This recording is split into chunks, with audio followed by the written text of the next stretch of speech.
À tous, c'est MDA5. Aujourd'hui, on va parler de la rencontre qui a été le plus intéressante des huitièmes de finale. Le match que même les personnes qui n'aiment pas le football ont sûrement dû regarder. Un match qui a affronté de beaux joueurs en face. Je parle bien évidemment du fameux match Portugal-Espagne où les Espagnols ont marqué le but de la victoire du 1-0 sur un but de Michael Merino sur une passe décisive de Ferran Torres.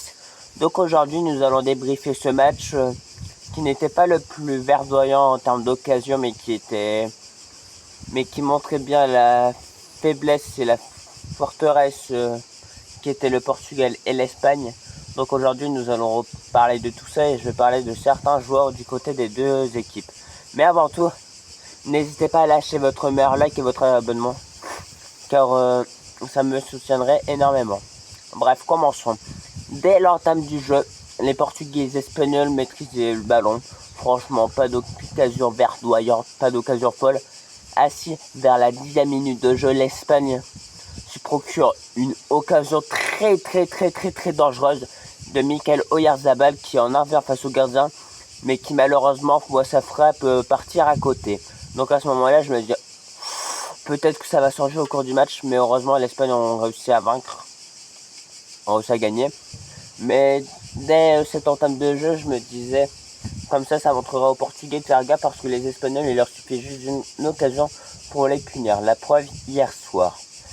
Mais sinon, les Portugais, après, ils ont réussi à rentrer petit à petit dans leur match, où le milieu de terrain n'a pas été verdoyant durant cette Coupe du Monde.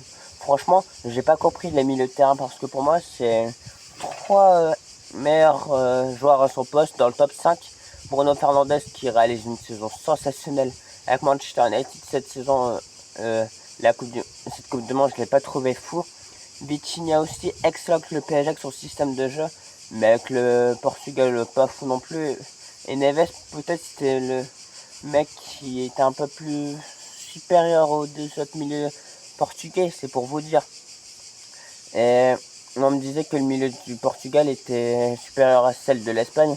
Moi, je l'ai pas trouvé parce que certes, Pedri a fait depuis pas mal de temps, il réalise des performances plutôt assez difficiles. J'espère qu'il va retrouver son plein potentiel car lorsqu'il est boosté, il est inarrêtable. Mais même même Rodri qui a été blessé longtemps, je trouvais qu'il avait fait un bon match hier. Il avait été très solide. Donc franchement, c'est rassurant pour le reste de la Coupe du Monde où ils vont affronter la Belgique. Bon, d'ailleurs, je vous ferai un débrief ce soir de la Belgique, juste avant celui de l'Argentine, donc restez branchés. Mais oui, je disais que franchement, l'Espagne ont mérité leur victoire parce que les Portugais n'ont clairement pas ne se sont pas créés énormément d'occasions. À part en première période, je me rappelle que dans un premier temps, un joueur tire, c'est repoussé par le gardien Unai Simon, ça revient sur CR7. Il tente une bicyclette, tout ça un peu stoppé par Unai Simon qui pas du tout se galérer. Mais là, on dirait qu'il est difficile, mais je pense qu'il voulait faire une belle photo de lui, comme on dit. Donc franchement, le Portugal décevant durant cette Coupe du Monde.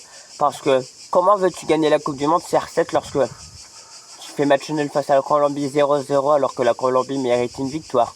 Un match nul face au Congo. Un match où ils ont gagné 5-0 face à l'Ouzbékistan. Mais c'était l'Ouzbékistan et tout le monde les froisse. Même en 16e, c'était pas ça, mais sans ouf. Hein. Parce que comme je vous ai dit, le match face à la Croatie, c'était un match polémique parce qu'il y avait un soi-disant hors-jeu de la part de CR7. Je n'ai pas trouvé le hors-jeu croate. Donc franchement, le Portugal, durant cette Coupe du Monde, ce n'était pas rassurant. Et CR7, en zone mixte, après ce match, il dit « Oui, de toute façon, le Portugal, c'est égal à l'Euro. Frère, ton objectif, c'est de remporter la Coupe du Monde, car il y a 4 ans en arrière, on te voyait chialer. Et là, tu dis « Oh non, au final, la Coupe du Monde, c'est la même valeur que l'Euro. Faut arrêter. » Parce que l'Euro, certes, c'est très difficile à la soulever. D'ailleurs, la France ne l'a pas remporté depuis très longtemps. Mais c'est pas pour ça que l'Euro est égal. Parce que CR7, certes, a remporté un Euro, mais Lionel Messi a remporté combien de Copa América? Minimum 2. Donc c'est pour vous dire que même en Amérique latine, Messi il a plus de Copa que CR7 à 2 euros. Donc faut arrêter de de rigoler parce que il y a 2 semaines en arrière sur la Coupe du Monde, il disait oui, mon objectif clair c'est de soulever la Coupe du Monde. Puis après il disait oh non, de toute façon les joueurs portugais avant moi n'avaient pas remporté, certes c'est vrai, mais de dire ah mais de toute façon la Coupe du Monde c'est égal à l'Euro, non mais c'est R7.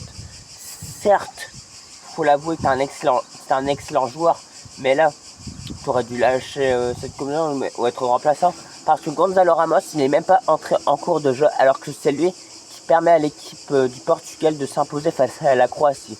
Franchement, je n'ai pas compris ce choix de Roberto Martinez, l'ancien sélectionneur de la Belgique, mais c'est fou quand même hein, de faire ce genre de jeu, je trouve personnellement.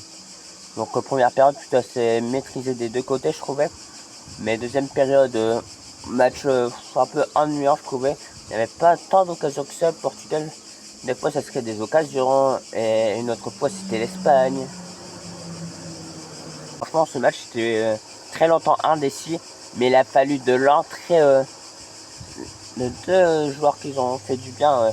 Ferran Torres qui fait une passe excellente pour Mikel Merino qui, d'un sang-froid total, permet à son équipe d'Espagne de gagner ce match 1-0. Après, le Portugal, ça a voulu presser, mais franchement, lorsque tu perds et que tu sais qu'il ne te reste pas beaucoup de minutes, tu fais pas des passes négatives. Lorsque j'appelle ça, c'est des passes en arrière. Mais non, les Portugais se sont dit ah même si on perd, c'est pas grave, on va essayer de faire des passes en arrière. CR7, franchement, c'est un excellent joueur, mais je trouvais que durant cette Coupe du Monde, ça aurait été mieux de titulariser Gonzalo Ramos. Parce que c'est comme ça. Mais Nuno Mendes aussi, c'est vite fait remplacer. Je sais pas si c'est pour. Je ne sais pas si c'est pour apporter quelque chose. Si Nuno Mendes avait une petite gêne. Mais au moins Nuno Mendes peut pas s'en vouloir de se dire j'aurais pu faire mieux parce que lorsqu'il jouait durant ce match, son équipe ne se prenait pas de but. Mais franchement, la défense, Ruben Dias, j'ai bien aimé malgré tout. Son match, des interceptions intéressantes, balle au pied également. Mais l'autre Gonzalo Inacio, je crois, non, Veiga, je ne sais plus c'était qui le titulaire, à côté de Ruben Dias, mais il était pas rassurant le mec à côté de Ruben Dias. Heureusement qu'il y avait Ruben Dias durant cette Coupe du Monde pour essayer d'apporter quelque chose, mais franchement, Joao Cancelo, il a fait une Coupe du Monde plutôt assez mitigée. Nuno Mendes, je sais pas pourquoi, mais les joueurs du PSG, ils ont pas trop réussi à performer durant ce mondial. Je sais pas si c'est de la fatigue ou quoi, mais franchement, je les ai pas trouvés si fous que ça. Le milieu de terrain, quand je vous ai dit, non plus. Et l'attaque, Raphaël Leao, il pouvait être dangereux de temps en temps, mais des fois, il faisait trop de dribbles inutilement. CR7 dans ce match était catastrophique. Il faisait que de marcher, certes, c'est à 41 ans, mais il essaie de courir un peu, Christ. Et Conceição, il était dangereux, je trouve. Mais maintenant, parlons des Espagnols et de ce que j'en ai pensé de ces joueurs. Gardien, Diego Costa, j'avais oublié de parler du gardien Diego Costa, mais je l'ai trouvé solide avec des arrêts. Heureusement qu'il était performant durant toute cette Coupe du Monde. Sinon, le Portugal aurait bien pu se faire éliminer face à la Croatie. Maintenant, parlons officiellement de l'Espagne. Le gardien Unai Simon a été très bon, mais je comprends toujours pas pourquoi. Certes, Unai Simon a de l'expérience avec l'Espagne, mais j'aurais préféré voir peut-être un David Raya qui a été en finale du Champions League, qui va être récompensé sûrement meilleur gardien de l'année, ou un Juan Garcia qui est plus jeune, peut-être avec moins d'expérience, mais qui a réalisé une saison magnifique avec le FC Barcelone. Donc franchement, je comprends pas trop la titularisation d'Unai Simon, mais Luis de la Fuente, je pense qu'il sait très bien ce qu'il fait. Marc Curella, franchement, ce match a été solide. Parce que ce que j'aime avec Marc Curella, avant je l'aimais bien à Chelsea, mais maintenant vu qu'il va au Real, je l'aime un peu moins, je l'apprécie un peu moins. Mais franchement, Marc Curella, il est trop fort ce mec. Il est dans le top 3 des meilleurs latéraux gauche du monde cette année, même l'année dernière. Donc c'est pour vous dire qu'il est régulier et qu'il est toujours aussi performant, surtout avec l'Espagne.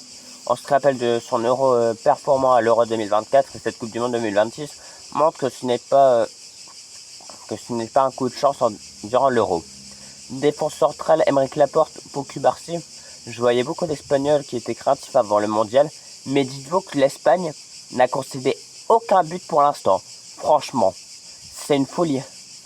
Je me disais, ouais, peut-être face au Portugal, ils vont concéder un but. Mais non, même pas. Donc franchement, la défense espagnole, elle est très rassurante. Pedro Porro, je trouve qu'il apporte beaucoup aussi balle au pied défensivement.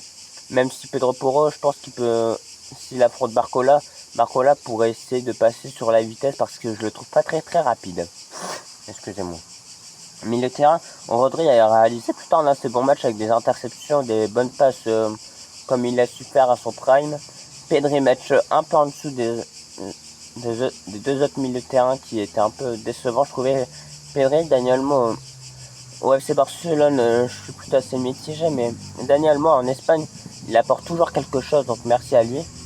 Et à gauche, Alex Baena qui a remplacé Nico Williams, je trouve qu'il le remplace bien durant cette Coupe du Monde, où il est performant, surtout défensivement, il apporte plus que Nico Williams défensivement et offensivement, certes c'est Nico, mais Alex Baena se débrouille très bien, je trouve. Buteur, Oyarzabal il n'a pas été très bon durant ce match, mais n'oublions pas ses performances durant cette Coupe du Monde qui ont permis de lui d'en faire un titulaire et qui peut-être marquera face à la Belgique. Donc ne banalisons pas les performances de Michael Oyarzabal. Et à droite, Lamine Yamal, encore une fois, ce n'était pas le match où on l'a plus vu, mais certes, il n'a pas été décisif, mais je trouve que dans son aspect 1v1, il est plutôt assez bon. Et voilà. Hein. C'est pas le mec qui marque le plus de buts, mais qui aide beaucoup pour son équipe. Mais voilà. En tout cas, c'était un petit débrief comme ci, comme ça. Franchement, félicitations à l'équipe d'Espagne d'avoir gagné. Et le Portugal, encore une fois, c'est une déception car j'attendais clairement mieux avant cette Coupe du Monde. Mais voilà.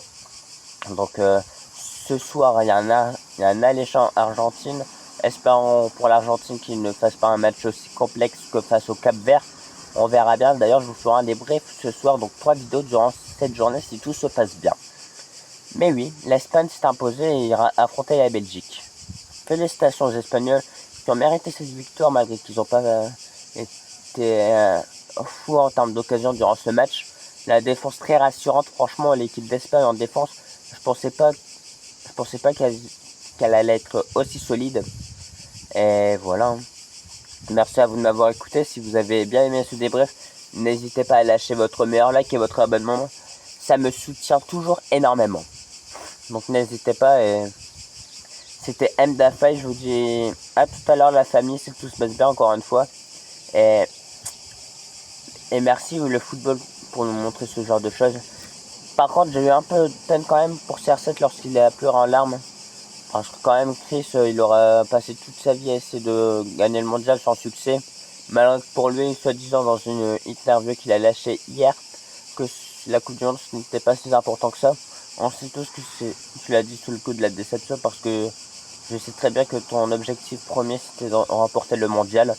Mais c'est dommage, R7 ne l'aura jamais remporté et franchement, il n'ira jamais à la Coupe du Monde 2030 parce qu'il aura déjà 45 ans. Donc c'est sûr que c'était sa dernière Coupe du Monde. Mais ça fait bizarre quand même de dire au revoir à CR7. Il va bientôt prendre sa retraite, je pense. Donc c'est quand même un joueur de plus qui part. Espérons que pour Léo Messi, ce ne soit pas son dernier match encore aujourd'hui. Parce que toutes les légendes qui partent, Neymar, CR7, peut-être Messi. Mais voilà, le football perd de ses grands joueurs. Mais heureusement qu'il a de nouveaux joueurs qui explosent. Donc on verra ce que donnera la carrière de Lamine Yamal. Mais bref, c'était un grand plaisir de vous faire cette vidéo pour parler vraiment du match qui m'intéressait. Mais je vous dis à bientôt la famille, portez-vous bien et la paix sur vous. Mais j'espère que vous kiffez cette Coupe du Monde parce que je la trouve sensationnelle. Avec autant de buts que de divertissement malgré les affaires extra sportives. Merci à vous.